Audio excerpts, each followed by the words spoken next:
गीता एक गरीब लड़की है। वह बिन माँ बाप की बेटी है।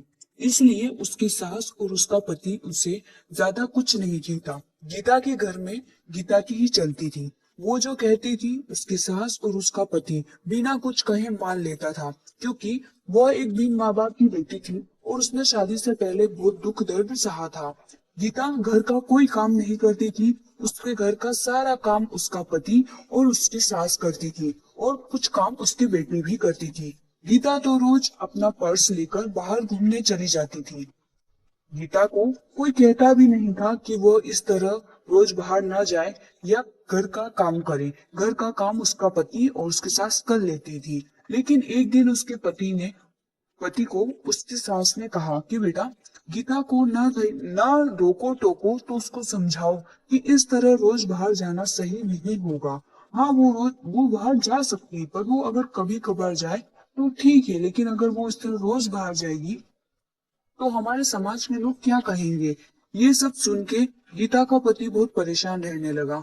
उसे समझ ही नहीं आता था कि वो करे तो क्या करे। अगर वो गीता को कुछ कहता था तो गीता नाराज हो जाती। उसे समझ ही नहीं आता कि वो करे तो क्या करे। वो गीता को कुछ ज्यादा बोल भी नहीं सकता था और वो ना ही माँ की बात टाल सकता था।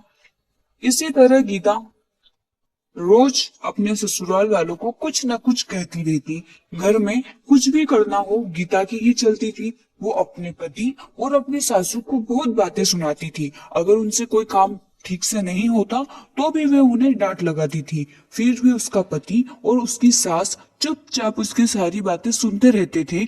ये सोचकर कि कभी ना कभी गीता को एहसास होगा कि वो जो व्यवहार करती है वो सही नहीं है। हम उसे लाड़ प्यार करते हैं, इसका मतलब ये नहीं कि वो हवा में उड़ने लगे। पर ये बात कभी उसके सासू ने और उसके पति ने उसके मुंह पर नहीं कही। उन्हें सिर्फ इसी बात का विश्वास था कि कभी ना कभी उसे इस चीज का एहसास होगा।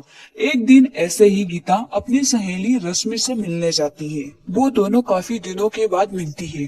रश्मि उसको सारी बातें बताती है कि कैसे उसकी सासू उस पर अत्याचार करती है और उसका पति भी उसकी सास की मदद करता है। उसे कुछ नहीं कहता। उसकी सास उसके पति को उसके खिलाफ भड़काती भी रहती है। वो चाहे कितना भी काम कर ले, कितनी भी अच्छी तरीके से घर की सारी साफ सफाई करे, सारा काम करे, फिर भी उसकी सासू उसमें नोकझोंक निकाली देती थी और उसका पति भी उसकी माँ का साथ देता था। जब ये बात रश्मि ने गीता को बताई तो गीता को एहसास हुआ कि वो तो अपने पति और अपनी सासू के साथ इतना बुरा व्यवहार करती है, घर का कोई काम नहीं करती, फिर भी उसके सासू और उसका पति उसे कुछ नहीं कहता। वो उन्हें बार बार छोटी छोटी चीजों के लिए हजारों बातें सुनाती है, फिर भी उसके सासू ने उसे कभी नहीं डांटा। ये सुनकर गीता को अपनी गलती का एहसास होता है और वह घर जाकर अपनी सासू के सामने रोने लगती है। उन्हें सब बात बताती है कि उसे उसकी गलती का एहसास हो गया है कि उसने कितना गलत किया। तब उसकी सास उसे कहती है कि बेटा रो मत, हमें विश्वास था कि तुम्हें एक ना एक दिन अपनी गलती का एहसास होगा और तुमने गलती चाहे कैसी भी की हो, लेकिन तुम्हें अपनी गलती का एहसास हो गया, बस यही बड़ी बात है।